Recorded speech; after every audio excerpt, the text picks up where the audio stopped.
विचारांची पालखी घेऊन नेणारे सर्व सुधारमतवादी विचारांचे पुजारी श्रोतेगण, आपले सर्वांचे मी पुनश्च स्वागत करते व कार्यक्रमाची सुरुवात आपण नेहमीच चळवळीच्या गीताने करत असतो. तर आजचे गीत लावण्यासाठी मी श्री तायडे सर यांना पाचारण करते. कृपया सरांनी गीत सुरू करावे. श्री तायडे सर. बाबुल प्यारे सजन सखारे सुनो मेरी मैया, बोझ नहीं है किसी के सर का, ना मझधार में नैया, पतवार बनूंगी लहरों से लड़ूंगी, पर मुझे क्या बेचेगा रुपया।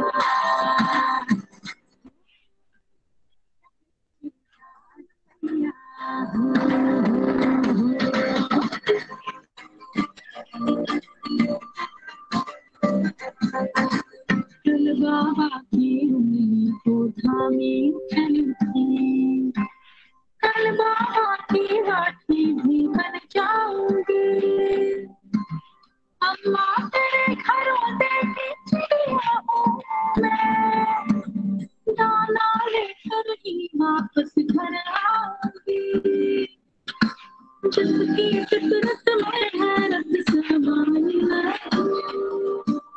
जिसको दौलत से ज्यादा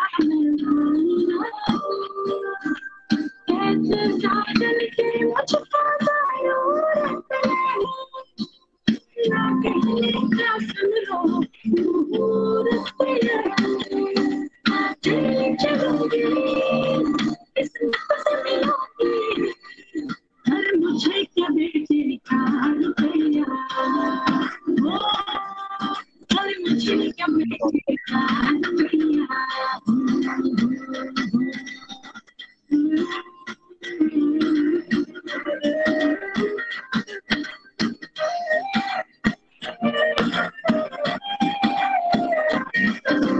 दिल से दिल की तार को छुए नहीं, दौलत ये काहे तो प्यार की ख्वाहिश में रिश्ते बुने, तो रिश्तों में लालच हम काहे सहे, क्या शादी के आगे जिंदगी नहीं, जो शादी हिसाबों की थी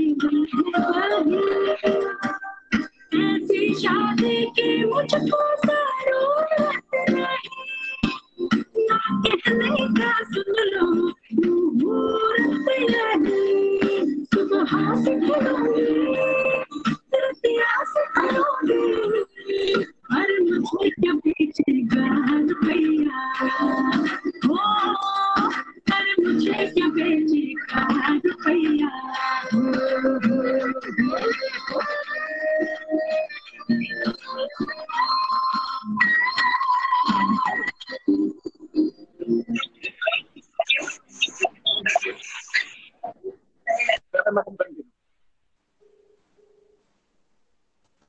धन्यवाद सर. या कार्यक्रमाचं पुढचं पुष्प आहे कार्यक्रमाचे उद्घाटन. आजच्या आपल्या उद्घाटक ॲडव्होकेट माननीय मनीषा महाजन, राज्य कार्यवाह कायदा व्यवस्थापन विभाग महाराष्ट्र अनेस यांनी कार्यक्रमाचे उद्घाटन तसेच आपले स्वागतपर मनोगत सादर करावे असे मी त्यांना विनंती करते. माननीय मनीषा महाजन मॅडम. नमस्कार. नमस्कार. नमस्कार मॅडम. ऐकू येतंय सर्वांना? हो येतोय. Okay, thank you ma'am.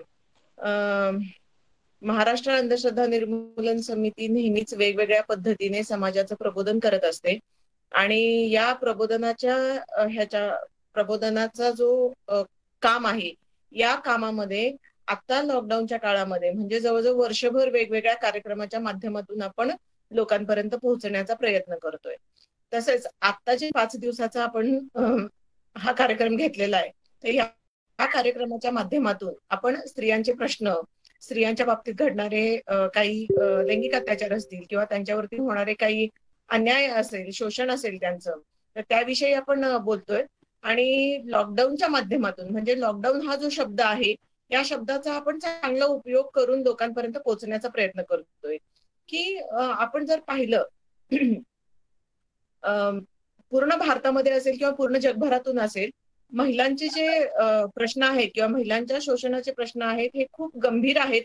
आणि त्या बाबतीत वेगवेगळ्या पद्धतीने, वेगवेगळ्या अंगाने, वेगवेगळ्या संघटना काम करत असतात. आपण जर भारताचा विचार केला तर आपण भारतामध्ये पहिल्यांदा असं पाहूयात की भारतीय राज्यघटनेप्रमाणे डॉक्टर बाबासाहेब आंबेडकरांनी महिलांना जे स्वातंत्र्य दिलं किंवा समानतेचा हक्क दिला, तर तो खूप महत्वाचा हक्क आहे, ज्यासाठी आपल्याला वेगळा असा लढा करावा लागला नाही, म्हणजे भारतीय महिलांसाठी. आणि भारतीय राज्यघटनेच्या कलम 51 प्रमाणे आपली कर्तव्य सांगितलेली आहेत.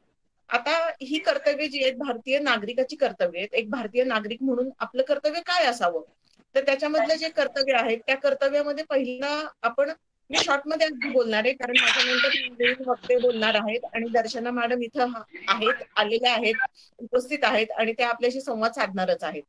पण भारतीय राज्यघटना नेमकी काय सांगते महिलांच्या बाबतीत किंवा महिलांसाठी काय प्रयोजन केलेलं आहे त्याच्यामध्ये, तर ते एकदा आपण थोडंसं बघूयात आणि मग पुढे मी लगेचच थांबणार आहे. त्याच्यामध्ये भारतीय राज्यघटनेमध्ये असं सांगितलेलं आहे की प्रत्येक भारतीय नागरिकाचं कर्तव्य आहे की कोणतीही गोष्ट म्हणजे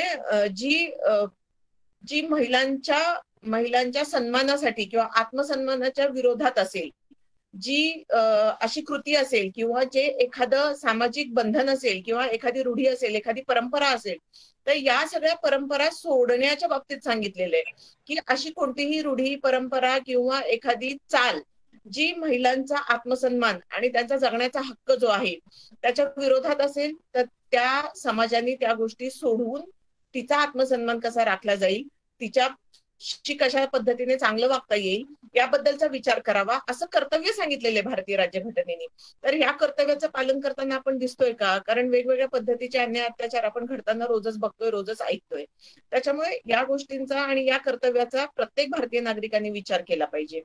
त्याच्यानंतर आपण नेहमीच, म्हणजे अंधश्रद्धा निर्मूलन समितीचे कार्यकर्ते म्हणून आपण नेहमीच 51A चा संदर्भ देतो, ज्याच्यामध्ये सांगितलेलं आहे की आपण वैज्ञानिक दृष्टिकोन बाळगला पाहिजे, मानवतावाद आपल्यामध्ये रुजवला पाहिजे आपण. आणि तर हा जो मानवतावाद आहे, तर हा मानवतावाद हा संपूर्ण 50% महिला जे आहेत, म्हणजे समाजामध्ये 100% मधली 50% संख्या ही महिलांची आहे. तर ह्या 50% महिलांसाठी आपण मानवतावादी दृष्टिकोनाने सगळ्यांनी वागण्याचा प्रयत्न करावा, असं कर्तव्य सांगितलेले आहे. तर ही कर्तव्य आपण पाळताना दिसतोय का? तर अजिबात असं घडत नाहीये. कारण महिलांवरती होणारे शोषण, अन्याय, अत्याचार याबाबत सतत फोन येत असतात मला. कारण एकतर मी व्यवसायाने वकिली व्यवसाय करतेय आणि दुसरी गोष्ट मी अनेक सामाजिक चळवळींमध्ये काम करते. त्याच्यामध्ये अग्रक्रमाने महाराष्ट्र अंधश्रद्धा निर्मूलन समितीचं मी काम करत असते आणि बऱ्याच महिलांचे फोन या संदर्भाने येत असतात की एखाद्या बाबाकडनं शोषण होत आहे, एखाद्या शेजाऱ्या पाजाऱ्याकडनं करणीच्या नावाने शोषण होत आहे, अशा वेगवेगळ्या पद्धतीचे फोन येत असतात. तसेच सासरच्या लोकांकडनं होणारे शोषण याबद्दल, एवढ्याकडनं होणारं शोषण येत असतं, मित्रमैत्रिणींकडनं होणारं जातीवाचक अन्याय किंवा जातीवाचक शोषण, तर या बाबतीत सुद्धा मला वेगवेगळ्या पद्धतीने फोन येत असतात. तर याच्यावरून आपल्या लक्षात येतं की समाजामध्ये आजही स्त्रीला जे सन्मान अपेक्षित आहे आपल्या भारतीय राज्यघटनेप्रमाणे, ते अजूनही स्त्रियांना मिळालेलं नाहीये. आणि त्यासाठी आपण वेगवेगळ्या पद्धतीने प्रबोधनाचे कार्यक्रम असतील किंवा समाजामध्ये जे काही चुकीचं घडत असेल, तर त्यासाठी शासनाच्या तर्फे सुद्धा काही कार्यक्रम होत असतात पॉझिटिव्ह. पण सामाजिक संघटना ह्या जास्त पद्धतीने हे काम करत असताना दिसतात आपल्याला. आणि डॉक्टर बाबासाहेब आंबेडकरांनी सुद्धा असं नेहमीच म्हटलेलं आहे की एखाद्या समाजाची प्रगती आपण त्या समाजातील महिलांच्या प्रगतीवरून आपण त्याचा आलेख काढला पाहिजे. म्हणजे महिलांच्या प्रगतीचा संदर्भ आणि समाजाच्या प्रगतीचा संदर्भ हा जर आपण बघितला, तर महिलांची प्रगती जर झाली तर ते समाज उन्नत असतं, ते समाज चांगल्या पद्धतीने पुढे जात असतं. त्याच्यामुळे महिलांच्या प्रगतीसाठी काम करणं हे खूप गरजेचं आहे. आणि तसं जर आपण बघितलं की महिलांच्या शोषणाच्या विरुद्ध काम करणारे खूप वेगवेगळ्या प्रकारचे सामाजिक कार्यकर्ते आपल्याकडे होऊन गेलेले आहेत. त्याच्यामध्ये अग्रक्रमाने गौतम बुद्धांचं नाव आपण घेऊ शकतो की गौतम बुद्धांनी सुद्धा महिलांना समान हक्क देण्यासाठी प्रयत्न केला होता. तुकाराम महाराजांनी सांगितलं होतं की भेदाभेद अमंगळ. त्याच्यानंतर राजा मोहन रॉय यांनी सती प्रथा सारखी जी प्रथा होती की नवरा मेल्यानंतर नवऱ्याच्या अग्नीमध्ये जिवंत अशा त्या महिलेला किंवा त्याच्या बायकोला त्या अग्नीमध्ये बसवलं जायचं, जबरदस्तीने बसवलं जायचं रूढी परंपरेच्या नावाखाली, आणि त्या महिलेची हत्या केली जात होती. तर त्याच्यासाठी राजा राममोहन रॉय यांनी काम केलंय. आणि स्वामी विवेकानंदांचं तर खूपच भारी कोट आहे. त्यांचं असं म्हणणं आहे की महिलांची क्षमता जी आहे तर त्याच्यावरती त्यांचा खूप दृढ विश्वास होता, आणि त्यांचं असं म्हणणं होतं की महिलांची जी क्षमता आहे पुरेपूर वापर केला गेला पाहिजे, आणि महिलांच्या क्षमतेचा वापर करून त्यांच्या प्रगतीसाठी त्यांच्यासाठी एक चांगल्या पद्धतीने काम समाज उभं करू शकतो. आणि त्याच्यानंतर महात्मा ज्योतिबा फुलेंचं तर आपल्या सर्वांनाच माहिती आहे की महिला शिक्षणासाठी त्यांनी प्रयत्न केला, आणि त्यांनी पहिली शिक्षित महिला त्यांच्या मिसेसला म्हणजे ज्योतिबा म्हणजे सावित्रीबाई फुलेंना त्यांनी शिक्षण देऊन, आणि त्याच्यानंतर मग समाजातील अनेक महिलांच्या शिक्षणासाठी प्रयत्न केला होता. तर अशा वेगवेगळ्या पद्धतीने आपल्या समाजामध्ये आपल्याला महिलांच्या प्रगतीसाठी किंवा महिलांचं स्टेटस किंवा त्यांचं जे सामाजिक स्थान आहे, त्यांना जे सामाजिक न्याय जो मिळावा यासाठी जो प्रयत्न केला जातोय किंवा केला गेला आहे, तर त्याची एक आपल्याला जाण असली पाहिजे. आणि महिलांचे जे होतात किंवा तिचे लॉकडाऊन हा जो विषय आहे की ती आणि तिचे लॉकडाऊन म्हणजे काय, की आपण जर समाजामध्ये बघितलं तर तिच्यावरती लॉकडाऊन म्हणजे बंदीच होती, वेगवेगळ्या कारणांनी वेगवेगळ्या गोष्टींसाठी बंदी होती. तिला शिक्षण बंदी होती, तिला घराबाहेर जाता येत नव्हतं, तिला उमऱ्याच्या बाहेर जाता येत नव्हतं, वेगवेगळ्या पद्धतीने तिला म्हणजे तिच्यावरती अनेक बंधनं टाकली गेली होती. म्हणजे शिक्षणापासून प्रॉपर्टी पासून तिला कुठल्याही गोष्टींचं तिला स्वातंत्र्य नव्हतं. आज आपण त्याच्यातून कितीतरी पद्धतीने बाहेर येतोय. तिच्यावरती बंदी कशी होती किंवा तिचं जे स्थान होतं समाजामध्ये तर ते स्थान कशा पद्धतीने होतं. आपण बऱ्याच ठिकाणी ऐकले की पशु, शूद्र, गवार और नारी अधिकारी आहे. म्हणजे त्याच्यामध्ये पशु, शूद्र, अनपढ आणि महिला यांची बरोबरी केलेली आहे, आणि म्हणजे तिला मारण्याचा पूर्ण अधिकार समाजाला आहे, असं ते आपल्याकडे सामाजिक संकल्पना आहे. त्याच्यामुळे नवऱ्याचा मार खाणे किंवा नवऱ्याने मारलं तरी सुद्धा ती बाई का बोलत नाही, कारण आपल्याकडे समाजामध्ये अशा म्हणी आणि अशा गोष्टी सांगितल्या गेलेल्या आहेत की पावसाने ओढलं आणि नवऱ्याने मारलं तर सांगायचं कुणाला, म्हणजे नवऱ्याने मारलं तर कुणाला सांगायचं नाही, गप्प सहन करायचं. आणि मग अशा शोषणाच्या ज्या गोष्टी आहेत ह्या खूप आपल्या समाजामध्ये घडत आहेत. आणि वेगवेगळ्या पद्धतीने म्हणजे आपण या सत्रामध्ये ज्या 5 दिवसाच्या सत्रामध्ये बऱ्याच गोष्टी आपण ऐकणार आहोत, बऱ्याच गोष्टी आपल्याला समजणार आहेत, बऱ्याच गोष्टींची उकल होणार आहे, आणि त्या माध्यमातून आपल्यासमोर बऱ्याच गोष्टी येणार आहेत. तर या सगळ्या गोष्टींमध्ये आज दर्शनाताई आपल्या समोर ती आणि तिचे लॉकडाऊन या विषयावर बोलणार आहेत. तर त्यांना मी संधी देते बोलण्यासाठी, आणि मला आज आमच्या समितीने, अंधश्रद्धा निर्मूलन समितीने मला उद्घाटन करण्यासाठी या कार्यक्रमासाठी आमंत्रित केले. तर मी असं म्हणेन की ती आणि तिचं लॉकडाऊन लवकर संपावं अशी एक घोषणा आपली असेल, आणि या घोषणेच्या माध्यमातून मी या कार्यक्रमाचं उद्घाटन केले असं आपल्या समोर जाहीर करते, आणि पुढील सूत्र मी आयोजकांकडे देते. धन्यवाद. धन्यवाद मॅडम, तुमची घोषणा नक्कीच फळास येवो.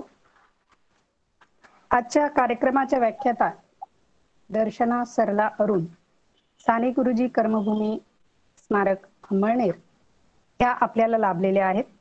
त्यांच्या व्याख्यानातून नक्कीच आपल्याला चांगली माहिती आज मिळणार आहे. तर आजच्या आपल्या व्याख्यात्या मान्यवरांचा अधिक परिचय करून देण्यासाठी मी प्राध्यापिका आशा लांडगे मॅडम यांना विनंती करते की त्यांनी मान्यवरांचा परिचय व स्वागत करावे. माननीय आशा Landge madam.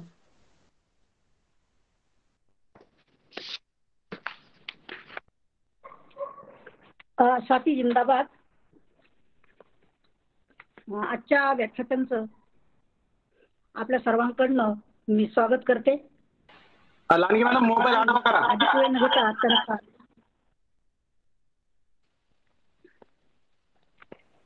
Landge madam mobile आडवा धरा, आडवा.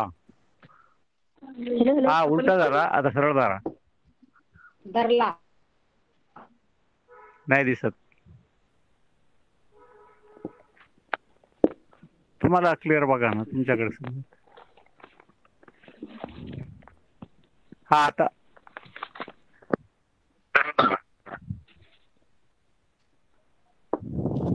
आता नाही दिसत. हॅलो हा करा उलटा अजून हे परीक्षे जमलंय करा, सरळ करा. आता आता दिसतंय पण ते आडवं दे. हा आता बरोबर आहे, आता बरोबर आहे. बस बरोबर आहे आला बरोबर. हा आता बोला. हा हा हा हा बोला. जिंदाबाद.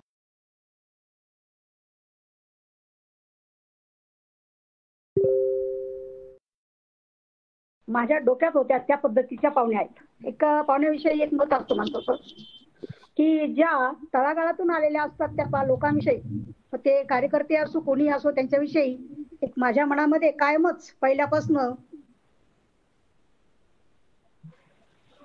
बोला बोला. खूप असं प्रेम असतं. कारण त्यांनी जे आयुष्यामध्ये खूप काही पाहिलेलं असतं आणि त्याच्यामुळे त्यांच्या आयुष्यामध्ये क्लॅरिटी आलेली असते जीवनाविषयी, विचाराविषयी, कार्याविषयी. अशा आजच्या आपल्या पाहुण्या आहेत आणि व्याख्यात्या आहेत दर्शना मॅडम. आणि दर्शना मॅडमचा परिचय करून देताना मी प्रथम त्या जे आयुष्य जगलेलं आहे, खरं तर औपचारिक आणि अनौपचारिक अशा प्रकारचे दोन माणसाचे परिचय असतात. आणि औपचारिक पेक्षा जो अनौपचारिक जो परिचय असतो त्याने मनुष्य आपल्याला चांगला व्यवस्थित समजतो आणि त्या माणसाचा प्रवास कुठून सुरू झाला आहे आणि तो मनुष्य कुठं आलेला आहे, असा हा कलरफुल प्रवास असलेल्या आजच्या व्याख्याता दर्शना मॅडम आहे. आणि माणूस बदलतो याच्यावर आपल्या सगळ्यांचाच विश्वास आहे. आणि म्हणूनच आजच्या पाहुण्या ज्या आहेत याही त्यातल्याच आहेत की ज्या वेळेला जर जग बदलायचं असेल तर माणूस बदलला की जग बदलतं. आणि या दर्शना मॅडम ज्या आहे एका खेड्यात राहणाऱ्या, घरी 18 दारिद्र्य असणाऱ्या, कुटुंबात कोणतीही सामाजिक कार्याची किंवा शैक्षणिक पार्श्वभूमी नसलेल्या अशा कुटुंबातले, पोटासाठी त्यांना शेतावर कामाला जावं लागत असे आणि परिणामी त्यांचं शिक्षण अंडर ग्रॅज्युएट आहे त्या. आणि अशा परिस्थितीमध्ये मग पुढे त्या LIC मध्ये काम करू लागल्या. आणि ज्या माणसाला, जो मनुष्य सेन्सिटिव्ह असतो ना, तो कुठल्याही क्षेत्रात असू द्या, तो त्या क्षेत्रामध्ये मोठं काम केल्याशिवाय राहत नाही. अशा ह्या दर्शना मॅडम की जरी त्या LIC मध्ये काम करत असताना त्यांनी गावोगावी त्या फिरत असत. पर्टिक्युलरली खेड्यातल्या ज्या स्त्रिया, ज्या रंजल्या गांजल्या कष्ट करणाऱ्या अशा स्त्रियांमध्ये त्यांची फिरस्ती होती. आणि या मॅडम अतिशय संवेदनशील असल्यामुळे ग्रामीण भागामध्ये कष्टकरी महिलांमध्ये फिरल्यामुळे आणि त्यांनी त्यांचं जीवन जवळून नीट पाहिल्यामुळे आणि परिणामी त्यांनी त्या जीवनाची जी काही इनडायरेक्टली जे काही ऑब्झर्वेशन केलेलं आहे आणि त्यामुळे काय झालं त्यांना की त्या स्त्रियांची काय कुचंबना होते ही त्यांच्या लक्षात आली. आणि त्यावेळेला LIC एजंट म्हणून काम करत असताना की बऱ्याच स्त्रियांना जो काही आधार द्यायचा असतो, मानसिक आधार देण्याचं काम मॅडमने केलं. तसंच त्यांना काही मदत लागत असेल तर ती मदत देण्याचं काम केलं. आणि अशी जबरदस्त मनाची इच्छाशक्ती असलेल्या आजच्या व्याख्याता आहेत. आणि ऑफकोर्स असं काम केल्यामुळे त्यांच्याकडे अनुभवाची भली मोठी शिदोरी जमा झाली. आणि मग काय झालं पुढे त्यांच्या आयुष्यामध्ये, चळवळीतील कार्यकर्त्यांशी त्यांचा संपर्क आला. आणि आपल्याला माहिती आहे की चळवळीमध्ये जर दगड जरी आला तरी तो सोनं झाल्याशिवाय राहत नाही. कारण आपल्या राज्यातील किंवा आपल्या देशातील किंवा जगातील ज्या काही सामाजिक चळवळी आहेत त्याच्यामुळे माणसं ही मनाने मोठी होतात, विचारांनी मोठी होतात आणि मोठमोठी कामं करतात.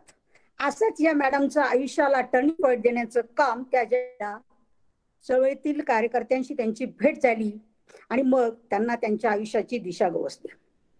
प्रथम त्यांनी काय केलं असेल तर वाचा तर वाचा हे बाबासाहेबांनी म्हटलेलं आहे त्यांच्या आयुष्यामध्ये. त्यांनी त्याच्या वाचनास सुरुवात केली आणि नंतर मग वाचन झाल्यानंतर त्या साधना मीडिया सेंटर पुणे येथे काही काळ ती नोकरी केली.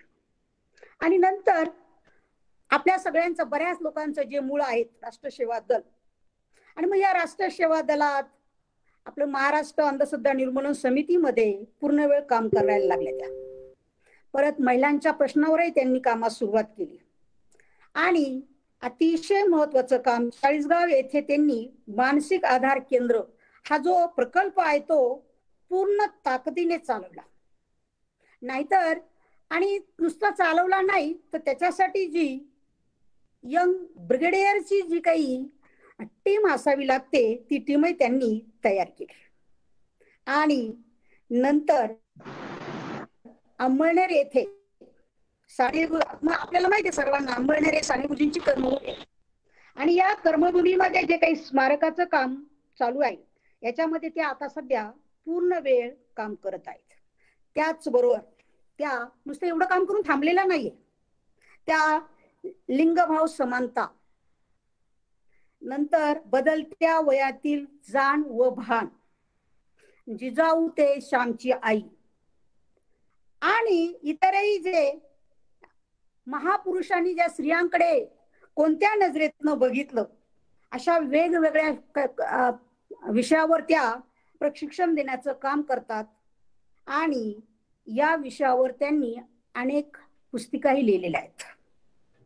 राष्ट्र सेवा दल, महाराष्ट्र अंधश्रद्धा निर्मूलन समिती आणि इतर अनेक सामाजिक संघटना चळवळी याच्यामध्ये त्या सहभागी आहेत. आणि सध्या त्या अंमळनेरच्या सानेगुरुजी कर्मभूमी स्मारक प्रतिष्ठानच्या पूर्ण वेळ कार्यभार म्हणून जबाबदारी सांभाळत आहेत. अशा ह्या कपिलदेव सारख्या ग्रामीण भागातून सुरुवात करून आणि कपिल जसा क्रिकेटमध्ये एक अँबॅसेडर बनला तशा ह्या आपल्या मॅडम ग्रामीण भागातून सुरुवात करून आज आपल्यापर्यंत पोहोचल्या. याच्यातच त्या किती मोठ्या आहेत, किती सेन्सिटिव्ह आहेत, त्यांच्या विचाराला काय जी दिशा आहेत आणि आयुष्य बदलण्याची स्वतःची आणि त्याचबरोबर इतरांचं आयुष्य बदलण्याची त्यांच्यामध्ये क्षमता आहे. तर अशा प्रकारे मी मॅडमचा थोडक्यात परिचय करून दिला. परिचय करून देण्याची आयोजकांनी मला जी परवानगी दिली त्याबद्दल आयोजकांचं मनापासून धन्यवाद. थँक्यू सती. धन्यवाद मॅडम. आज संपूर्ण महाराष्ट्रभर लॉकडाऊनची स्थिती आहे. लॉकडाऊन हा शब्द आज जरी आपण ऐकतोय पण स्त्री ही फार पूर्वीपासून लॉकडाऊन आहे. इतिहासामध्ये जर डोकावून बघितलं, भूतकाळात जर आपण डोकावलं तर पूर्वीपासूनच समाज व्यवस्थेने स्त्रीला लॉकडाऊन करून ठेवलंय आणि त्या लॉकडाऊनच्या विरोधातच झगडत तिला आज स्वतःचं अस्तित्व निर्माण करावं लागलंय. तर हा झगडा नेमका काय आहे तो आज आपण समजून घ्यायचा आहे आणि त्याच्यापासूनच समाजाला पुढे नेण्याचे मार्ग आजच्या व्याख्यानातून आपल्याला ऐकायला मिळतीलच अशी अपेक्षा व्यक्त करते. व मी श्री दर्शनाताई यांना विनंती करते की त्यांनी त्यांच्या मांडणीला करावे.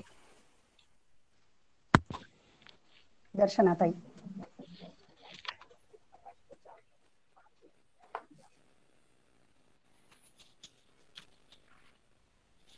Hello hello. हा नमस्ते. हा येतोय. नमस्ते ताई. हा येतोय माझा आवाज? हो. स्क्रीन मला वाटतं रोटेट झाली. आडवी करू का? हो. हॅलो. स्क्रीन चेंज करा. स्क्रीन चेंज करा. उभी करू? अशी करू? Okay okay. बरोबर. हो बरोबर आहे मॅडम, बरोबर आहे. आता तिला ठेवायला प्रॉब्लेम आहे. हॅलो. हा येतोय सर आवाज? हो येतोय. हो येतोय. ऍक्च्युली मला परिचय ऐकायला खूप मजा येत होती म्हणून असं वाटत होतं की मॅडमांनीच बोलावं आणि मी ऐकावं असं. धन्यवाद मॅडम. इतका छान परिचय तुम्ही माझा करून दिला आणि इतके छान छान गाण्यांनी आपल्या एकूण कार्यक्रमाला सुरुवात झाली. खरं तर मी एकूण लॉकडाऊनच्या काळात दुसऱ्यांदाच ऑनलाईन बोलते. मला असं एकटं बोलायला फार अनकम्फर्ट होतं आणि त्याच्यामुळे मी प्रयत्न करेल माझ्या विषयाला न्याय देण्याचा. विषयाला म्हणजे ह्या एकूण लॉकडाऊन काळात जे काही अनुभव आले, ज्या स्त्रियांचे महिलांचे मला फोन कॉल आले आणि त्याच्यातनं मला जे त्यांना समजून घेता आलं आणि त्याच्यातनं जी अधिक आपण आपलं काम अधिक कामाची आपल्याला गरज आहे हे जाणवलं. त्याच्यासाठीच तुमच्यासोबत बोलणार आहे आणि अगदी मनीषाताई बोलल्या त्याप्रमाणे हा तिच्या आयुष्यातला लॉकडाऊन जो आपण फार पूर्वी लावलाय तो लॉकडाऊन आपल्याला कसे कमी करता येईल, कसा तोडता येईल त्याच्यासाठी आपण प्रयत्न करणार आहेत. म्हणजे त्याच्यासाठी त्या ताईने देखील प्रयत्न करणं अपेक्षित आहे आणि आपणही साऱ्यांनी त्यासाठी मदत करायला पाहिजे. आणि त्याच्यामुळे आजचा जो विषय आहे तिचं लॉकडाऊन, मी विनायक सरांना असं म्हटली होती की अनुभवाच्या आधारावरच आपण हे सगळं बोलणार आहोत. कारण मी आपल्या गीताली ताईंनी पण खूप छान पद्धतीने मांडणी केली. जोशी सरांचं पण ऐकलं होतं आणि आम्ही जोशी सरांसोबत काम करताना नेहमी सरांना ऐकत पण असतो. तर फक्त काही गोष्टी ज्या मला क्लिअर करायला पाहिजे म्हणून त्या जरा क्लिअर करते. बऱ्याचदा असं असतं की म्हणजे माझ्या परिचयातला जो एक मुद्दा आला, महत्वाचा मुद्दा होता तो की परिस्थिती गरिबीची होती म्हणून काम करावं लागलं. खरी गोष्ट आहे, परिस्थिती अतिशय गरिबीची होती. हातातोंडाची भांडण रोज होईल आणि हा प्रश्न होताच.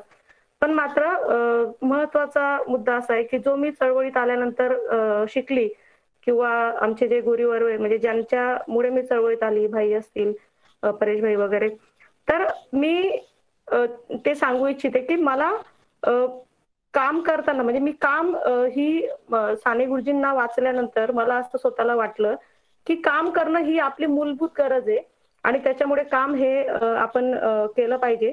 त्याच्यासाठी असा विचार करायला नको की परिस्थिती नाही किंवा नाईलाज. आणि हे मुद्दाम सांगते, त्याचं कारण असं आहे की आजपर्यंत ज्या महिलांसोबत काम करताना अनेक महिलांनी काम हे ह्या पातळीवरच स्वीकारलेलं असतं.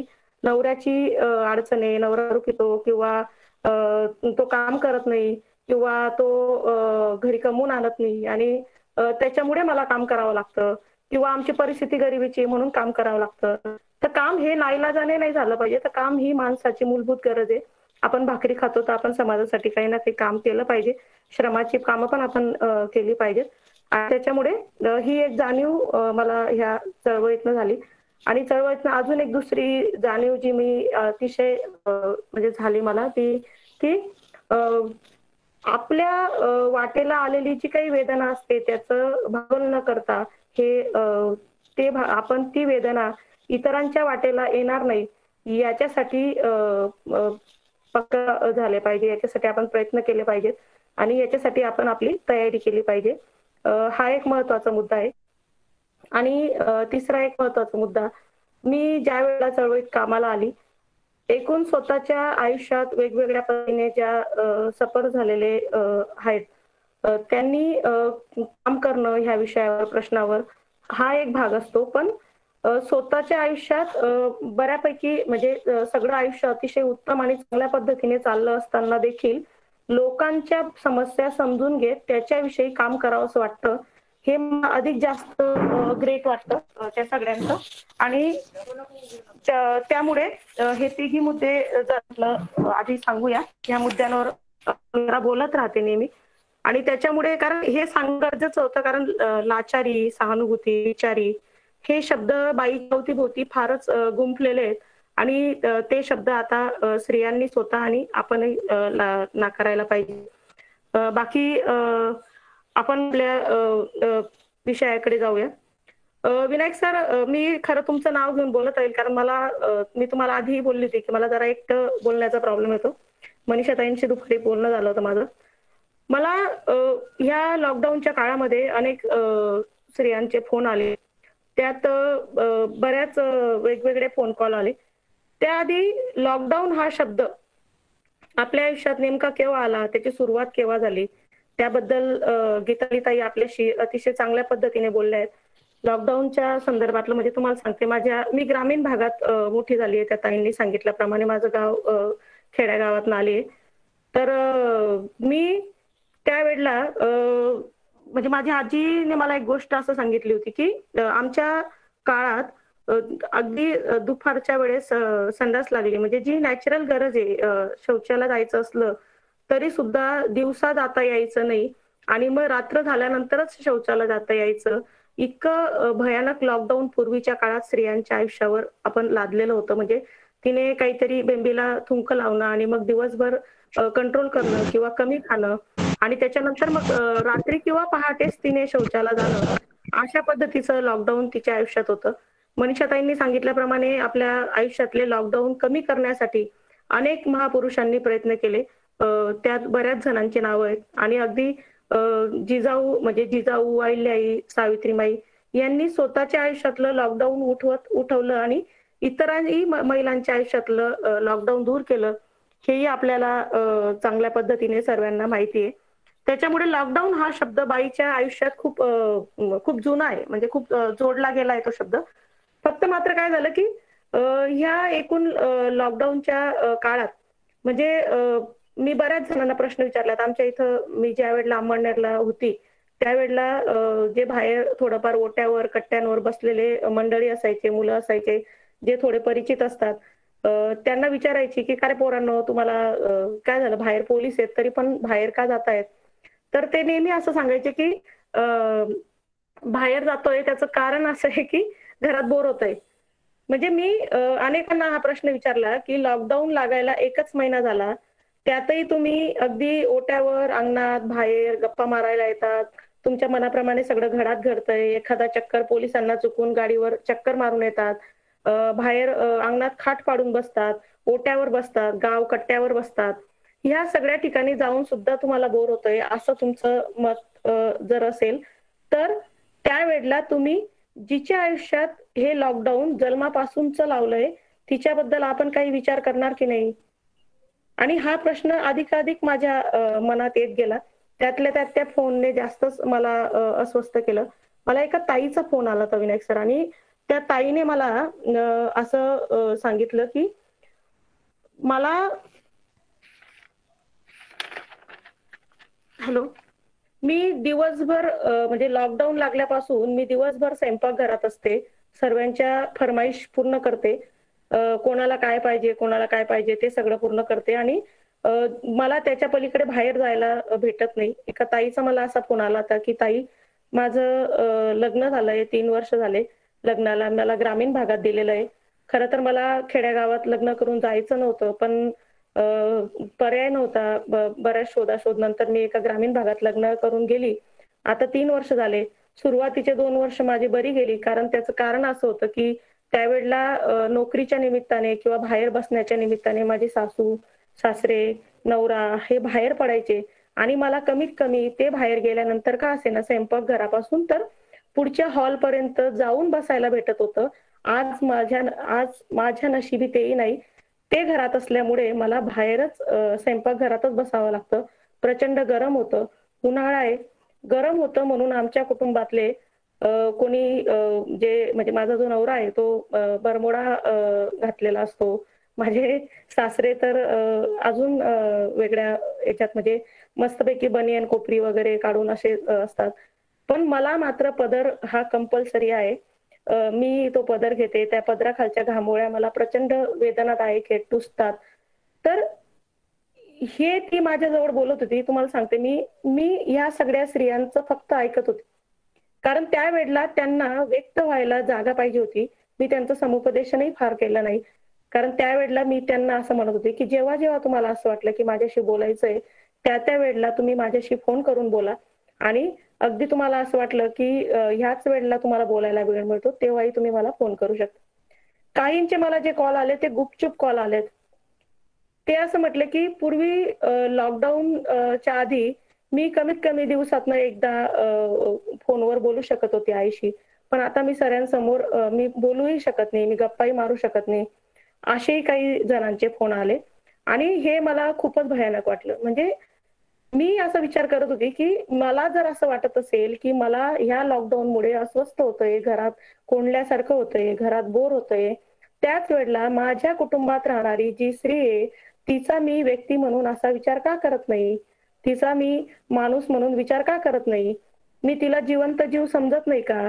तिच्या सुखदुःखाशी माझं काहीच नातं नाही का? असे अनेक प्रश्न त्यावेळेला पडत होते आणि त्याच्यामुळे त्या महिलांचं बोलणं ऐकून अतिशय मन म्हणजे खूप हे होऊन जायचं आणि त्याच्यामुळे एक दुसरं मला एका आजीचा फोन आला होता त्या काळात. त्या आजीने मला असं सांगितलं की मला डबा पाहिजे. बघा मला त्यावेळेला मी त्या आजीला म्हटले की डबा तुमचं वय काय नेमकं?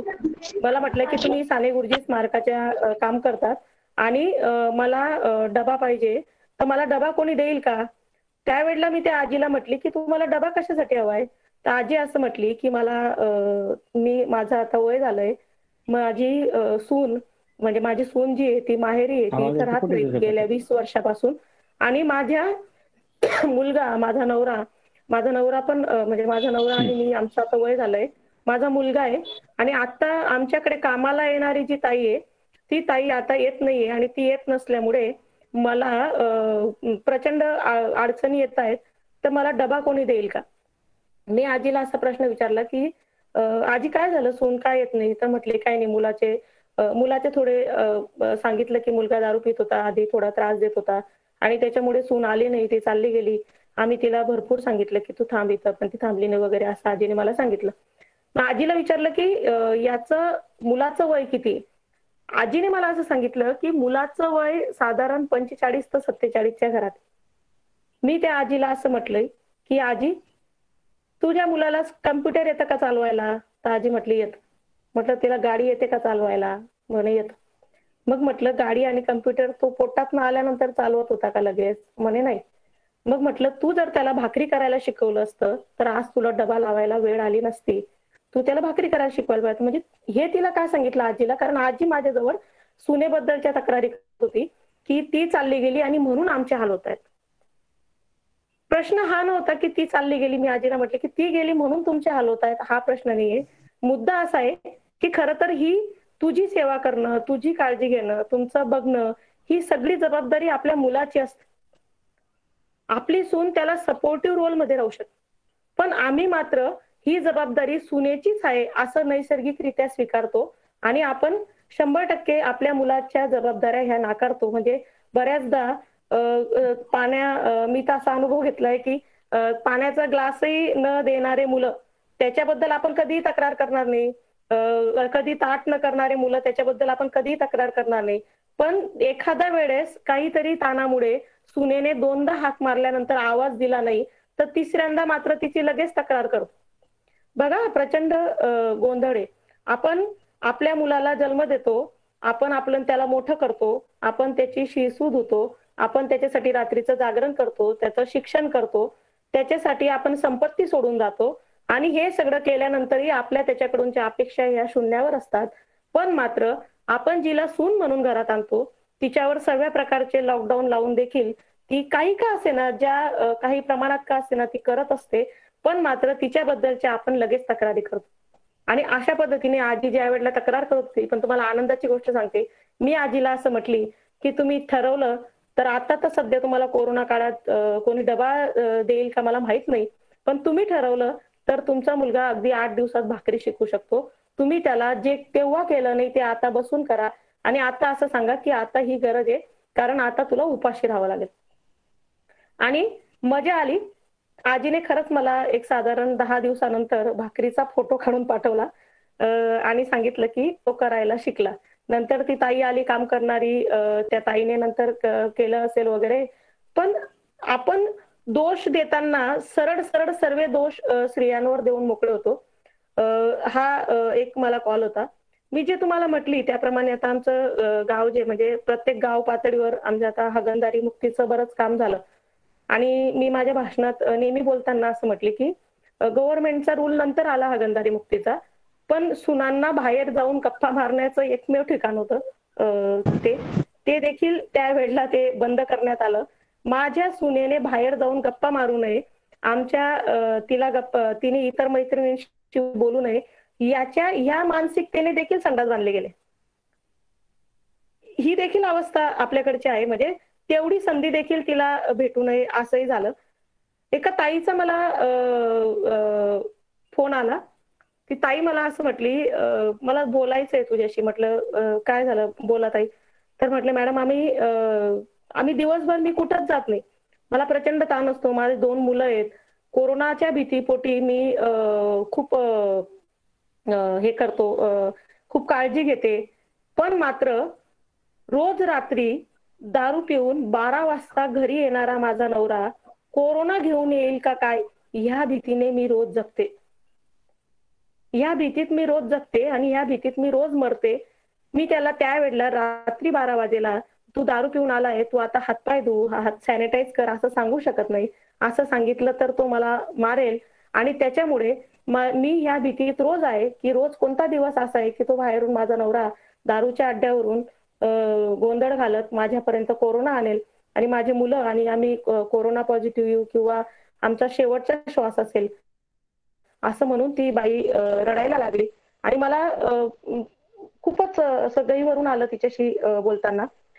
एका ताईचा मला फोन आला होता, ती मला असं म्हटली होती की ह्या लॉकडाऊनमुळे बाहेर सासू सासरे जेठ वगैरे सगळे बसलेले असतात, सगळे मजे करतात, सगळेजण गप्पा मारतात आणि मी मात्र फक्त बाहेरच्या सूर्य पाहण्यासाठी तरसलेली असते, ही अवस्था होती. तुम्हाला माहिती बऱ्याच टप्प्यामध्ये एक वेगवेगळे हे आले होते, अनुभव म्हणजे लेख आले होते की मुलींना ग्रामीण भागात लग्न करून जायला आवडत नाही किंवा मुलींना शहरात जायला आवडतं. असे बरेच वेगवेगळे लेख आले किंवा मुलींच्या फरमाईशमुळे आता हे व्हायला लागले, घटस्फोट व्हायला लागले. गीताली ताई त्याच्यावर बोलल्या देखील. पण मात्र ग्रामीण भागात जायला आवडत नाही त्याचं प्रमुख कारण आहे तिच्यावर उंबरठा ओलांडल्याबरोबर लादलं गेलेलं लॉकडाऊन. हे त्याच्या मागचं प्रमुख कारण आहे. ज्या वेळेला मला ह्या सर्व महिलांचे कॉल येत होते त्यावेळेला माझ्या आयुष्यातल्या ज्या अनेक स्त्रिया मी लहानपणापासून पाहिलेल्या होत्या की ज्या उंबरठा ओलांडल्यानंतर अगदी 1-2 महिन्यानंतर किंवा सकाळी 5 वाजेला एखाद्या वेळेस जाग आलीच तर अंगण झाडतानाच दिसल्या त्यांचा चेहरा, अशा सगळ्या घरात कोंडल्या गेलेल्या. एखादं बाळ झाल्यानंतर मी ग्रामीण भागात पाहिलंय, एखादं बाळ झाल्यानंतर ती बाई अगदी ओट्यापर्यंत येते, त्या बाळाला शोधण्यासाठी ती अंगणापर्यंत जाते आणि ते बाळ नसेल तर तिची अजूनच वाईट अवस्था असते. त्या बाळाच्या निमित्ताने ती बाहेर अंगणात 10 मिनिटं 5 मिनिटं येऊन थांबते. 20-20 वर्ष 15-15 वर्ष ते आधी घरात घालवतात आणि त्या एका घरात कोंडून त्यांचं संपूर्ण आयुष्य जातं. मी अनेक मुलांना प्रश्न विचारले की तुमच्या लग्नानंतर हळदीचं अंग असतं म्हणून ज्या वेळेला आई तुम्हाला असं म्हणते की बाबा रे बाहेर जाऊ नकोस, बाहेर जाऊ नको कारण तुझं हळदीचं अंग आहे, ते मुलांना मी असं विचारलंय की तुम्ही थांबता का? म्हणजे हळदीचं अंग आहे म्हणून बाहेर जाऊ नको असं म्हणताना घरात आमच्याकडून 5 दिवस देखील निघत नाही. त्यावेळेला दुसऱ्या कुटुंबातनं तिचे आई वडील सोडून, तिचं गाव, मित्रमैत्रिणी, तिचं सगळं अस्तित्व सोडून तुमच्याकडे नांदायला आलेली मुलगी, तिला ज्या वेळेला उंबरठा ओलांडल्यानंतर तुम्ही स्वयंपाकघरातलं साधन आणि बेडरूमचं साधन एवढंच तयार करतात, त्यावेळेला तिच्या मनाच्या अवस्थेचा तुम्ही ह्या लॉकडाऊन मध्ये विचार करावा.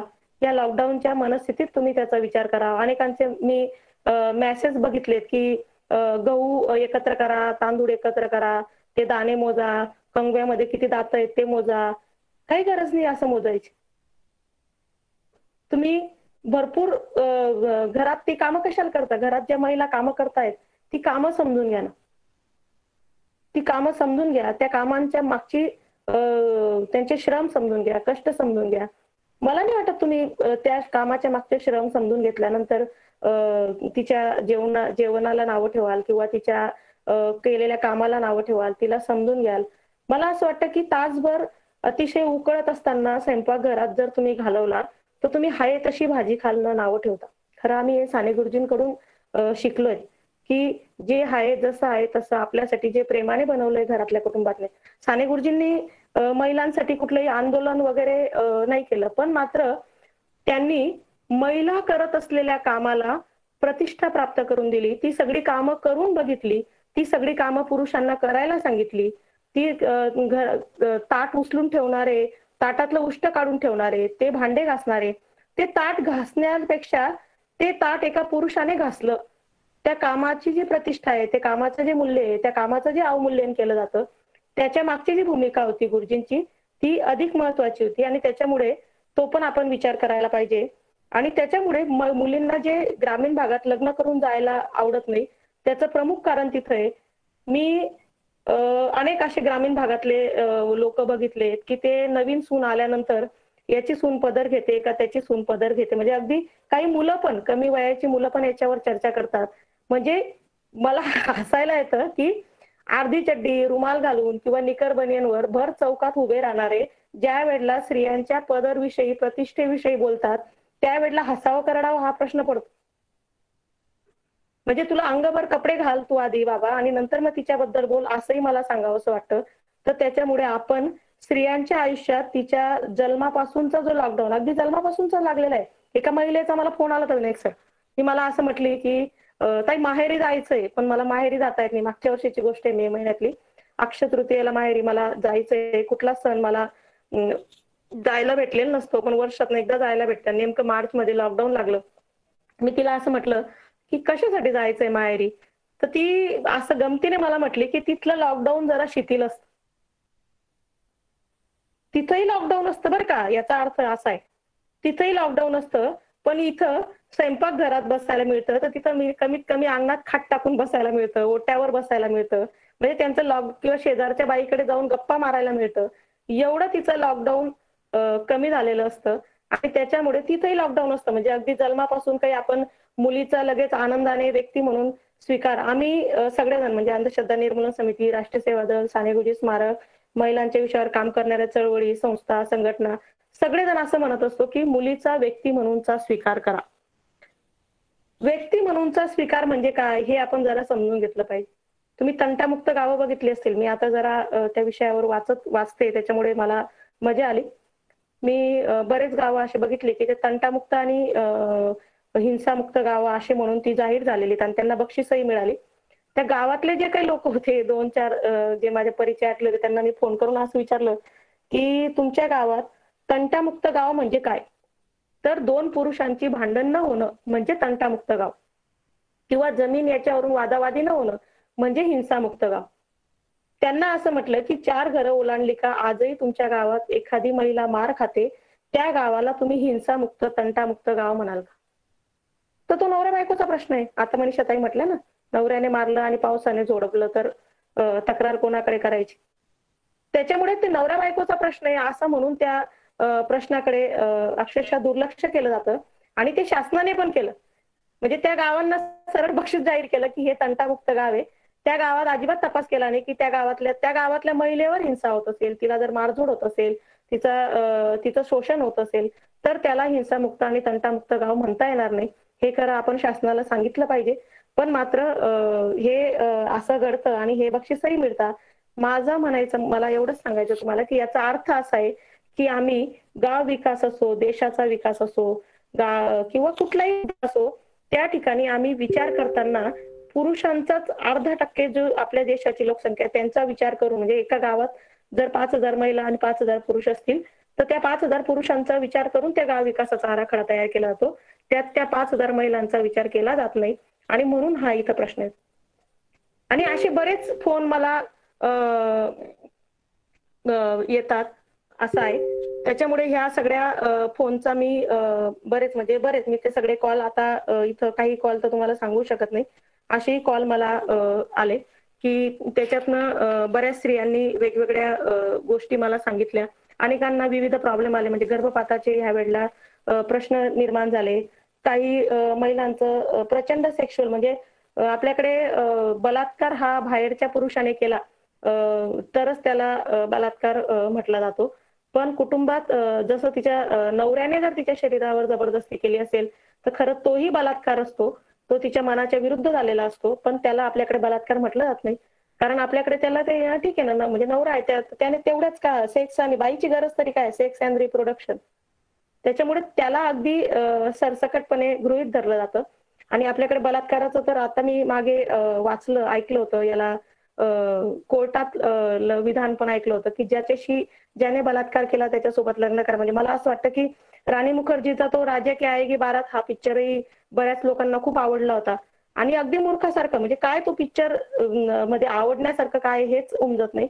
कारण एखाद्या पुरुषाने जर बलात्कार केला असेल आणि बलात्कार केल्यानंतर अशा घाणेरड्या मानसिकतेच्या पुरुषासोबत पुन्हा माझं लग्न लावणं याचा नेमका अर्थ काय? तर हा प्रश्न पुन्हा तुमच्याशी काल ज्योती गीतालीताई बोलल्या यौनिशुचितेचा प्रश्न. म्हणजे आता त्याने माझ्यावर बलात्कार करून जर मला अपवित्र केलं असेल तर माझ्याशी लग्न करून पवित्र त्यानेच करावं. हे कोर्टाचे पण निर्णय झाले, हे आधी पौराणिक काळात पण काही निर्णय झालेले आणि हे पिक्चरमध्ये पण आपण अतिशय गोडी गुलाबीने, पिक्चरचं तर काही विचारूच नका, सिनेमांचं फारच वाईट अवस्था आहे. असे सगळे बरेच फोन मला आले. मला असं वाटतं की मनीषाताईंनी जे म्हटलं होतं की लॉकडाऊन आपण तोडायला पाहिजे, लॉकडाऊन आपण कमी करायला पाहिजे आणि तिचं लॉकडाऊन जर आपण तोडणार असू तर आपण शांतपणे विचार केला पाहिजे की आपण लॉकडाऊन कसं तोडूया. कारण या सर्व स्त्रियांचे फोन आल्यानंतर मी खरंच अधिक संवेदनशील झाली. मला त्या दिवसापासून असं वाटायला लागलं की आपल्या कामाची अधिक गरज आहे. आपण अधिक ग्राउंडवर जाऊन काम केलं पाहिजे, महिलांना भेटलं पाहिजे, त्यांच्याशी बोललं पाहिजे. असं मी एकदा पुण्यातल्या भाषणातही म्हटली होती की पुण्यात ज्या वेळेला मी गेली होती त्यावेळेला त्यांना असं सांगितलं होतं की आमच्या खानदेशात, म्हणजे मी खानदेश बाहेर गेली नाही म्हणून नाही तर खानदेशचे लोक माझ्यावर रागवतील, पण आमच्या खानदेशात जर कादंबऱ्या लिहायचं म्हटलं म्हणजे आमच्याकडच्या ज्या जिथं बायका टॉयलेटला जातात, ज्याला आम्ही हागणखडी म्हणतो, त्या जर बोलायला लागल्या तर सर्वात जास्त कादंबऱ्या तिथं तयार होतील. कारण तिथं अनेक महिला त्यांच्या एकूण लॉकडाऊनच्या काळात रडल्या आहेत, जाऊन तिथं त्यांची व्यथा त्यांनी मांडली आहे. कारण पूर्वी असं व्हायचं की त्रास झाला तर ती बाई डब्बा घेऊन तिथं जायची आणि तिथं ती रडत बसायची. तिच्या मैत्रिणीला ती बघायची की ही गेली तिकडे, हिने जीवाचं काही बरं वाईट करू नये म्हणून ही पण तिच्या मागे जायची, तिला आधार द्यायची आणि तिला परत यायची. बऱ्याचदा आपल्याला वाटतं असं की परिस्थिती बदलली आहे, पण मात्र ग्रामीण भागातलं चित्र अजूनही भयानक आहे. आपल्याला पाहिजे वाटतं तितकं सोपं नाहीये. अजूनही बोलायला प्रचंड तिला ताण येतो. म्हणजे मी अनेक स्त्रिया गावाकडे गेल्यानंतर दारा आडून हॅलो करताना पाहिलेल्या आहेत, गुपचूप स्माइल देताना पाहिल्या आहेत. म्हणजे साधं हॅलो करणं, हसणं हे देखील त्यांना शक्य होत नाही. आणि अशी जर परिस्थिती असेल तर त्या कशा जगत असतील ह्या लॉकडाऊन मध्ये. ज्यांनी लॉकडाऊन अनुभवला आणि असं वाटलं की घरात कोंडल्यानंतर काय वाटतं, त्यांनी जरूर याचा शांतपणे लॉकडाऊनचा विचार करावा, तिचं हे लॉकडाऊन तोडावं असं मी विचार करेन. आणि एक महत्वाचा मुद्दा मी असं सांगेल की बाईने तिचं बाईपण सोडणं. काल जसं गीतालीताई म्हणत होत्या की पुरुषाने त्याचं पुरुषपण बाजूला करणं, तसं म्हणजे बाईने पण तिचं बाईपण सोडणं खूप गरजेचं असतं. तिने तिच्या बाईपणातनं बाहेर पडणं खूप गरजेचं असतं. म्हणजे तुम्ही बाईपणातनं बाहेर पडलेल्या अनेक स्त्रिया पाहिल्या असतील. मी त्याच्यात सर्वात आधी उदाहरण दिलं अहिल्याबाई होळकरांचं. नवरा मेला, सासरा मेला, त्याच्यानंतर मुलगा मेला, सून गेली, त्याच्यानंतर मुलगी गेली आणि ह्या सगळ्यांच्या जाण्यानंतर 27 वर्ष खंबीरपणे राज्य चालवणारी स्त्री तिच्या बाईपणातनं ती बाहेर पडली. बाईपणातनं बाहेर पडणं हे खूप गरजेचं आहे. मी माझ्या लाचारी, बिचारी, अबला ह्या शब्दातनं बाहेर पडणं खूप गरजेचं आहे. मला जर आता संधी असेल, म्हणजे मी पोस्ट तयार केली होती की साने गुरुजी स्मारकाकडून ज्या स्त्रियांना असं वाटतंय की ह्या लॉकडाऊन मध्ये त्यांनी पुस्तकं वाचून काढावीत, त्यांनी माझ्या घरी येऊन घेऊन जावीत आणि वाचून ती मला परत करावीत, असं एक पोस्ट तयार केली होती. त्यांनी ते घेऊन जावीत. खरंच महिलांनी बौद्धिक सौंदर्य वाढीसाठी प्रयत्न केले पाहिजेत. जसं तुम्ही शारीरिक सौंदर्य, मी असं नाही म्हणत की तुम्ही नटू थटू नका किंवा ते करू नका, ते आता हा तो ज्याच्या आवडीचा प्रश्न आहे. पण मात्र अहिल्याबाई होळकर ज्या वेळेला रणांगणावर होत्या त्यावेळेला बांगड्या घालणारे जे हात होते, म्हणजे बांगड्या हा एक दागिना आहे, आपल्याकडे त्याला बायकी म्हणून पाहिलं जातं, तो दागिना आहे, तो त्याच्या आवडीचा दागिना, ज्याला वाटतं त्याने घालावं, ज्याला वाटतं त्याने घालू नये. त्या सगळ्या बांगड्या घालणाऱ्या हातांमध्ये 5,000 महिलांची फौज उभी केली होती आणि त्या 5,000 महिलांना रणांगणावर लढायला उभं केलं होतं. अशा महिला त्यावेळेला त्यांनी उभ्या केल्या होत्या. म्हणजे बाईपणातनं बाहेर पडणं म्हणजे मी माझ्या बौद्धिक सौंदर्य वाढीसाठी प्रयत्न केला पाहिजे, मी पुस्तकं वाचली पाहिजे, मी माझ्या गाव रचना समजून घेतली पाहिजे, माझ्या गावातल्या शासकीय सेवा देणाऱ्या योजना समजून घेतल्या पाहिजेत, मी माझ्या गावातली ग्रामपंचायत जाणून घेतली पाहिजे, मी कमीत कमी वाचायला सुरुवात केली पाहिजे, मी चांगल्या गोष्टी ऐकायला सुरुवात केली पाहिजे. मी महिला म्हणून महिलांवरचे खूप विनोद फिरतात. माझ्या मते व्हॉट्सअपला मी अनेक महिलांना बोलत पण राहते की, आणि त्या महिला फॉरवर्ड करतात बऱ्याच वेळेला की नवरा भांडी घासतोय. आणि आता टिकटॉकला पण मी खूप पाहिलं की बिचारा नवरा तो भांडी घासतोय वगैरे वगैरे. मी तुम्हाला प्रश्न विचारेल की ही वास्तव परिस्थिती आहे का हे फक्त असंच चाललंय टिंगलटवाडी? तर ही अजिबात वास्तव परिस्थिती नाही अशी. हे गमतीने सगळं त्याला बिचारा म्हणून हिनवणं वगैरे अशा पद्धतीने चाललंय. असं जर कोणी पुरुष करत असतील तर ते खरंच हिरो आहेत. ते घरात काम करत असतील. ताई म्हटले आम्ही मदत शब्द आम्ही विरोध करतो, कारण जबाबदारी आणि मदत हे दोन वेगवेगळ्या भाग आहेत. तुम्ही जेव्हा शेजारच्या व्यक्तीला मदत करतात त्यावेळेला ती मदत असते, पण ज्या वेळेला तुम्ही घरातली कामं करतात त्यावेळेला ती तुमची जबाबदारी असते. आणि त्याच्यामुळे महिलांनी आता ह्या लॉकडाऊन काळात स्वतःचा व्यायाम केला पाहिजे, कसरत केली पाहिजे, वेगवेगळी पुस्तकं वाचली पाहिजेत, बौद्धिक सौंदर्य वाढवलं पाहिजे, तुमच्या बुद्धीच्या सौंदर्याकडे अधिक लक्ष दिलं पाहिजे. आणि सर्वात महत्वाचं मी पुन्हा एकदा सांगेल की बाईचा माणूस म्हणून स्वीकार करा, तिला माणूस म्हणूनची मान्यता द्या, तिचा स्वतंत्र व्यक्ती म्हणून स्वीकार करा. कुठल्याही ठिकाणी म्हणजे ताईंनी अतिशय छान म्हटलं होतं काल की व्यक्ती म्हणून स्वीकार करणं म्हणजे काय. तर मी तुम्हाला एक गंमत सांगेल की माझा म्हणजे मला असं वाटतं माझ्या मुलाने मला एक प्रश्न विचारला होता बातमी वाचून की आई मी एक बातमी वाचली की त्याच्यात 2 मुलांना सोडून ती आई चालली गेली दुसऱ्या पुरुषासोबतचा, असं काहीतरी बातमी आलेली होती. तर असं जर एखाद्या पुरुषाने केलं तर त्यावेळेला आपण ते सरसकटपणे डोळे झाकपणे त्याला माफ करतो किंवा ते ठीक आहे असं म्हणतो, ते आपल्यासाठी विशेष नसतं. पण एका आईने असं केलं ही गोष्ट आपण ह्या पद्धतीने घेतो आणि त्याच पद्धतीने आपल्या मुलंही विचार करतात. मी माझ्या मुलाला असं म्हटली की ती स्त्री आहे, एक व्यक्ती आहे. व्यक्ती चांगल्या आणि वाईट दोन्ही प्रकारच्या असतात. चांगले आणि वाईट गुण दोघींमध्ये असतात. बऱ्याच जणांचे वेगवेगळे प्रश्न आहेत. म्हणजे मी पुण्याला होती त्यावेळेला एका मुलाने असं प्रश्न विचारला होता की हा ठीक आहे चला आता तुम्ही महिला स्वतःला सक्षम समजतात ना, तर हे 50 किलो गोणीचं 50 किलो धान्य उचला, आम्ही पण उचलून दाखवतो. तर त्यावेळेला इतर मुली तिथं होत्या काही कार्यकर्त्या आमच्या, पण मी त्याला असं म्हटली की मी व्यक्ती आहे, मी माणूस आहे हे सिद्ध करण्यासाठी मला 50 किलो धान्य उचलायची गरज नाही. मी असू शकते ना, म्हणजे प्रत्येक पुरुष हा 100% बलाढ्य असतो असं नाही, आणि प्रत्येक स्त्री 100% बलाढ्य. ते उगाच मला परीक्षा द्यायला लावू नका. मी स्वतंत्र व्यक्ती आहे. माझं व्यक्ती म्हणूनच एक स्थान आहे. माझे व्यक्ती म्हणूनचे स्वतःचे काही विचार आहेत, माझं व्यक्ती म्हणूनच्या स्वतःच्या काही जबाबदाऱ्या आहेत, माझं व्यक्ती म्हणूनचं काही भान आहे, असं सगळं आहे. ह्या देशातल्या नागरिक मोजताना, ह्या देशातली लोकसंख्या मोजताना माझंही डोकं मोजलं जातं ना जनगणनेनुसार. त्याच्यामुळे माझा स्वतंत्र व्यक्ती म्हणून स्वीकार करा. आणि जर तुम्ही आई वडील म्हणून स्वतःचा, म्हणजे मी थांबण्याच्या आधी थोडं माझ्या सगळ्या मैत्रिणींना विनंती करेल की तुम्ही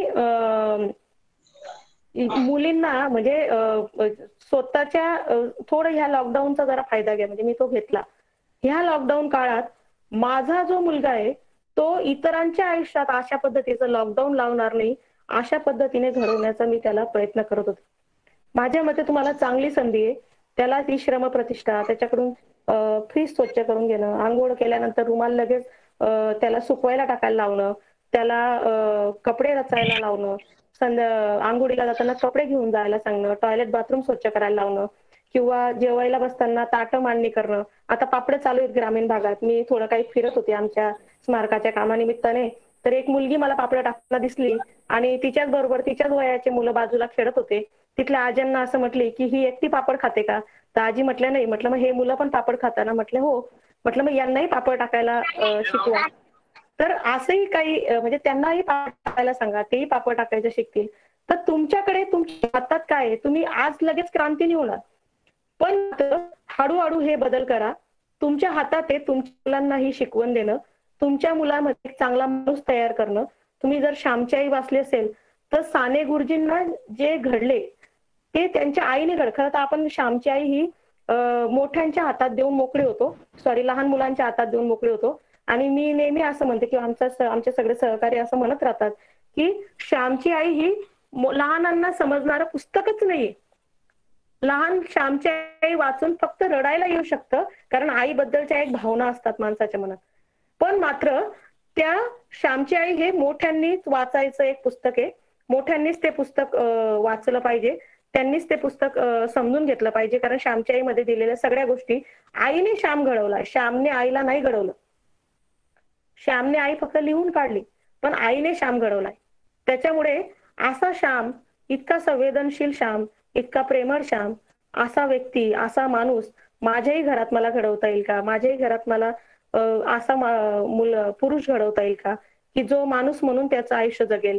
माझ्या कुटुंबातल्या ज्या मुलीला मला स्वतंत्र व्यक्ती म्हणून स्वीकार करता येईल का, याचाही मी जरा विचार केला पाहिजे. असं तुम्ही साऱ्यांनी ह्या लॉकडाऊनचा विचार करा. मी पुन्हा सांगेल की आपल्याला साऱ्यांना आपल्या आयुष्यात आपण खूप आपलं म्हणजे मी असं म्हणते की हे काम करताना आपल्यावर अनेक लोकांचे उपकार आहेत. म्हणजे मला इथपर्यंत आणणाऱ्यांपासून, मला जन्म घालणाऱ्यांपासून, तर माझ्यासाठी म्हणजे माझ्यावर जे बौद्धिक लॉकडाऊन लावलं होतं, जे सावित्रीमाई यांनी ज्योतिबा आल्यानंतर गेलं, मला एका बाईला दत्तक पुत्र घेता येईल याच्यासाठीचं जे काम अहिल्याबाईंनी केलं, किंवा सतीप्रथा बंद करण्याचं काम अनेक यांनी केलं. जिजाऊंनी राजदरबारात राज्यकारभार चालवून लॉकडाऊन, आपल्या आयुष्यातलं लॉकडाऊन म्हणजे आपल्या समोर एक आदर्श घडवून दिला. तर हे सगळे ज्यांनी ज्यांनी आपल्यासाठी लॉकडाऊनच्या दरम्यान मध्ये आपल्यावरचं हे लॉकडाऊन,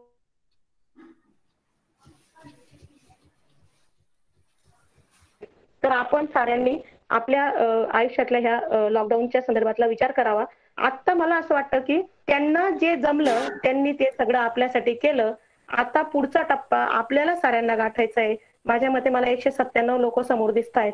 197 लोकांनी आपणही ठरवलं असं की मला माझ्या कुटुंबातल्या स्त्रीच्या लॉकडाऊन सोबत तिचं बौद्धिक सौंदर्य वाढीसाठी काय मदत करता येईल, तिला तिच्या बाईपणातनं बाहेर काढण्यासाठी काय मदत करता येईल, आणि मी स्वतः माझ्या बाईपणातनं बाहेर काढण्यासाठी काय मदत करेल. बाईचा प्रवास बाईपणातनं बाहेर पडून माणूसपणाकडे व्हावा, पुरुषाचा प्रवास पुरुषपणातनं बाहेर पडून माणूसपणाकडे व्हावा. ह्याच तुम्हाला सर्वांना ह्या लॉकडाऊनच्या निमित्ताने सदिच्छा देते. अनेक अनुभव होते ते मी मांडण्याचा प्रयत्न केला. काही गोष्टी अशा आहेत की जे थोडं दुपारपर्यंत विचार करत होते की तुमच्यासोबत शेअर कराव्या, पण नंतर असं वाटलं की कुठेतरी त्या माझ्या ताया सगळं हे ऐकत असतील आणि ते सगळं बोललं जाऊ नये. कदाचित अजून त्यांची माझी फोनवरचीच मैत्री होती, त्याच्यामुळे मी ते काही बाकीचे विषय तुमच्या समोर मांडले नाहीत. पण ह्या लॉकडाऊन काळात तुम्हाला बाईच्या लॉकडाऊनची, तिच्या जन्मापासूनच्या मृत्यूपर्यंतच्या लॉकडाऊनची जर तीव्रतेने जाणीव झाली असेल तर हे लॉकडाऊन कमी करण्यासाठी आपण साऱ्यांनी तत्पर राहूयात. एवढंच ह्या निमित्ताने सांगेल.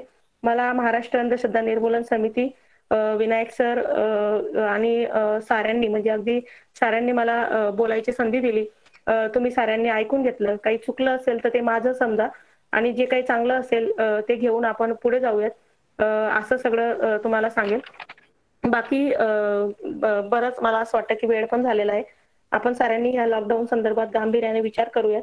आणि माझ्या मते उद्या याचा समारोप नसेल तर उद्यापासून याची सुरुवात असावी असं मला वाटतं. म्हणजे उद्या शेवटचा दिवस तर उद्यापासून याची सुरुवात असावी. आधी आपण करतोच, पण अजून भरभक्कम सुरुवात करून तिच्या आयुष्यातलं हे लॉकडाऊन कमी करण्यासाठी आपण तत्पर राहूयात. बाईचा व्यक्ती म्हणून, माणूस म्हणून स्वीकार करूयात. मुलीच्या जन्मानंतर पेढे वाटण्यापेक्षा तिचा पेढे वाटूच, ज्याला वाटायचं त्याने वाटाच, आणि मुलाचाही जन्माचा आनंदाने स्वीकार करा.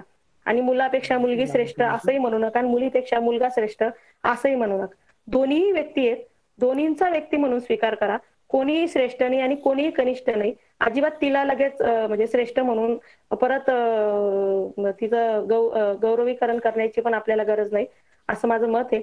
आपण साऱ्यांनी एकमेकांच्या हातात हात घालून खंबीरपणे उभं राहू, काम करू. मी साऱ्यांचे पुन्हा एकदा आभार मानते. धन्यवाद. धन्यवाद मॅडम, खूपच छान माहिती दिल्याबद्दल. तुम्हाला काही प्रश्न विचारायचे असतील, मला वाटतं कमेंट बॉक्स मध्ये फक्त श्रेया मुलानी यांनी एक प्रश्न केलेला आहे की सून मुलगी होते का.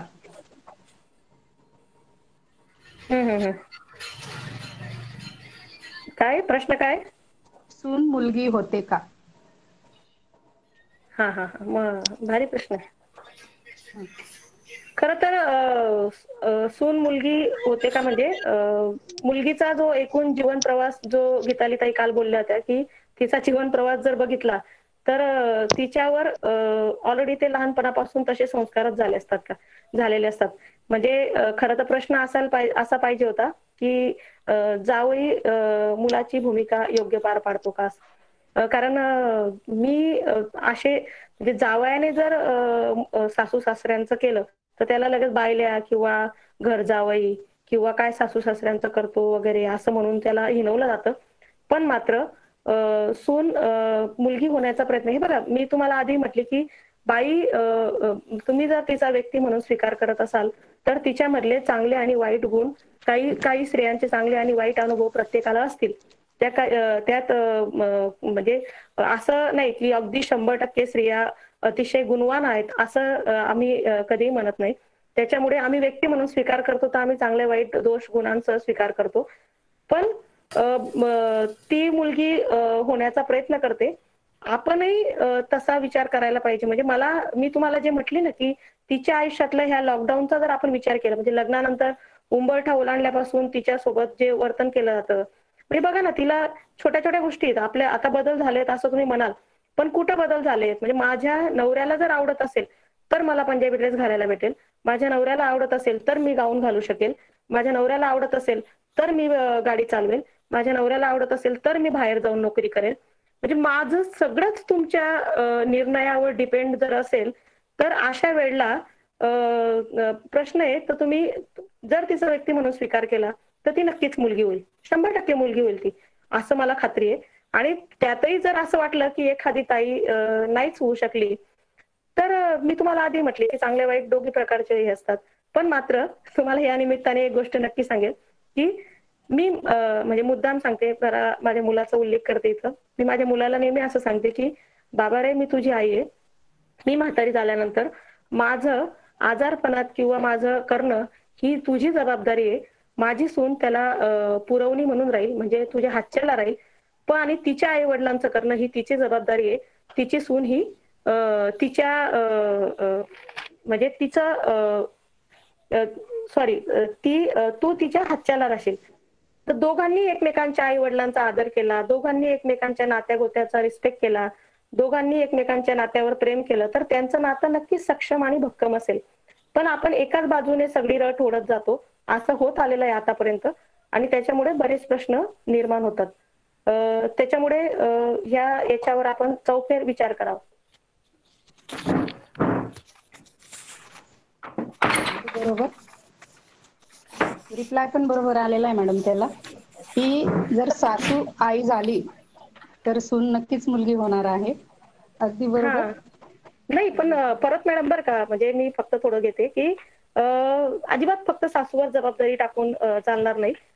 मुलाला पण थोडा त्याच्यात रोल घ्यावा लागेल, कारण तो आधुनिक काळातला आहे. बघा सासू जे आहे ना, म्हणजे मला सासू होण्यासाठी खूप मेहनत करावी लागते हो. मी एक मुलगा जन्माला घालते, एवढं सगळं सहन करते, त्याच्यानंतर माझा मुलगा हळूहळू मोठा होतो आणि त्यात मग कुठंतरी माझ्या हातात थोडीफार सत्ता येते. ती सत्ता गाजवायला कुठंतरी स्थान असतं थोडंफार, आणि ती सत्ता माझी सुनेपुरताच मर्यादित असते. आणि त्याच्यामुळे फक्त सासूवर ढकलून चालणार नाही, तर कुटुंबातल्या प्रत्येक व्यक्तीला तिचा व्यक्ती म्हणून स्वीकार करावा लागेल. तिचे आवडीनिवडी, म्हणजे अगदी घर बांधताना पासून तर सगळेच निर्णय, आपल्याकडे कुठलेही निर्णय म्हणजे बऱ्याच निर्णय हे आपण परस्पर घेतो आणि तिला फक्त सांगत असतो. अजूनही काही महिलांचे प्रश्न असे आहेत की त्यांच्याकडे अगदी आई वडील वारले, म्हणजे आमच्याकडे ज्या तक्रारी येतात तर 4-4, 5-5 वर्ष तिला माहेरी सुद्धा जाऊ दिलं जात नाही.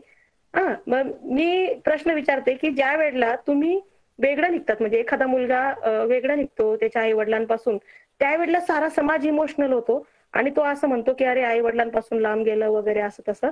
पण ज्या वेळेला तिला वर्ष 2-2 वर्ष माहेरी जाऊ दिलं जाते, तिच्या आई वडिलांना भेटू दिलं जात नाही, त्यावेळेला आपले इमोशन्स कुठं जातात. मला फक्त ह्या इमोशन्स मधले भेदभावांबद्दल बोलायचंय, बाकी मला असं नाही म्हणायचंय की याने असं केलं तर आपण असं करावं. आपण आपला विवेक शाबूतच ठेवला पाहिजे. पण मात्र आपण ही गोष्ट नेहमी लक्षात ठेवली पाहिजे की मला असं वाटतं की माझ्यासोबत अशा ह्या पद्धतीने वागावं माझा सन्मान करावा, आदर करावा, तसंच माझं इतरांबद्दलचंही वर्तन असलं पाहिजे. आणि म्हणून मी माझ्या बायकोच्या जागेवर राहून विचार करेल, असा जरा विचार करून बघा, म्हणजे आपल्याला लक्षात येईल की नेमकं काय परिस्थिती आहे. अगदी बरोबर. खूप छान माहिती दिल्याबद्दल खूप खूप आभारी आहोत मॅडम आपले. आजच्या आपल्या कार्यक्रमाच्या आभार प्रदर्शनासाठी मी प्राध्यापक सुशील कुमार इंगवे सर, जिल्हा कार्याध्यक्ष नाशिक यांना विनंती करते की त्यांनी उपस्थित मान्यवर श्रोते यांचे आभार मानावे. श्री इंगवे सर. धन्यवाद मॅडम. महाराष्ट्र अंधश्रद्धा निर्मूलन समिती आयोजित 5 दिवसीय ऑनलाईन गुगल मीट खानदेशस्तरीय व्याख्यानमालेचा आजचा 4था दिवस आहे.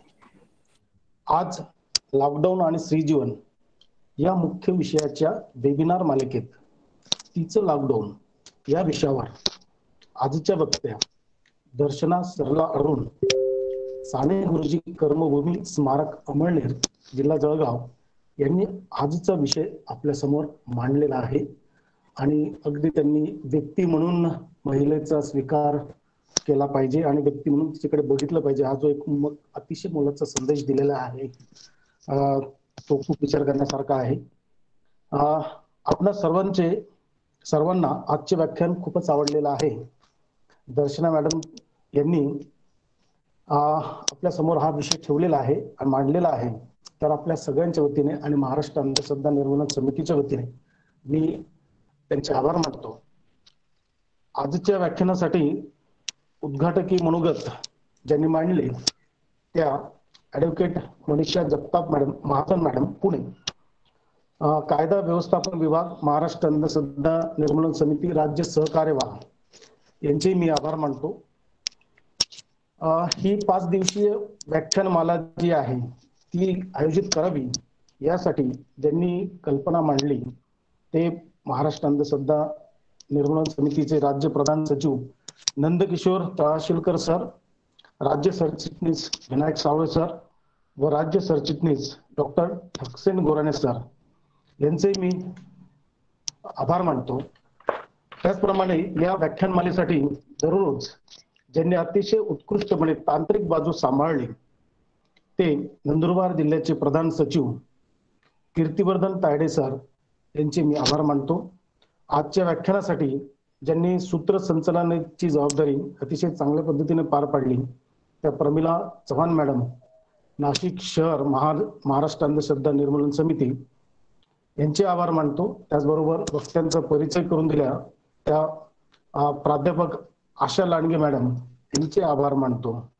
ही जी 5 दिवसीय व्याख्यानमाला आहे ती आयोजित करणारे खानदेश विभागातील सर्व जिल्ह्यांचे पदाधिकारी, राज्याचे सर्व पदाधिकारी, त्याचप्रमाणे महाराष्ट्रातील सर्व कार्यकर्ते आणि सहभागी झालेले जे सर्व पदाधिकारी आहेत, जिल्ह्याचे पदाधिकारी आहेत, त्यांचं मी आभार मानतो. तसेच मुख्यतः आजच्या या वेबिनारमध्ये सहभागी झालेले प्रामुख्याने ज्या भगिनी आहेत जास्त संख्येने उपस्थित झाल्यात आणि त्यांनी हा विषय आज अतिशय चांगल्या पद्धतीने समजावून घेतलेला आहे, त्या सर्व भगिनींचे आणि बंधूंचे मी महाराष्ट्र अंधश्रद्धा निर्मूलन समितीच्या वतीने आभार मानतो. धन्यवाद. चव्हाण मॅडम कडे. धन्यवाद सर. सरांचे आभार. नेहमी सुख दुःखातून सावरते तू घराला, आणि गोड तुझी वाणी, कसं जमतं ग तुला, खरंच श्री जन्मा तुझी कहाणी. या 2 ओळी तमाम स्त्री वर्गाला समर्पित करून आयोजकांच्या परवानगीने हा कार्यक्रम संपला असे मी जाहीर करते. धन्यवाद.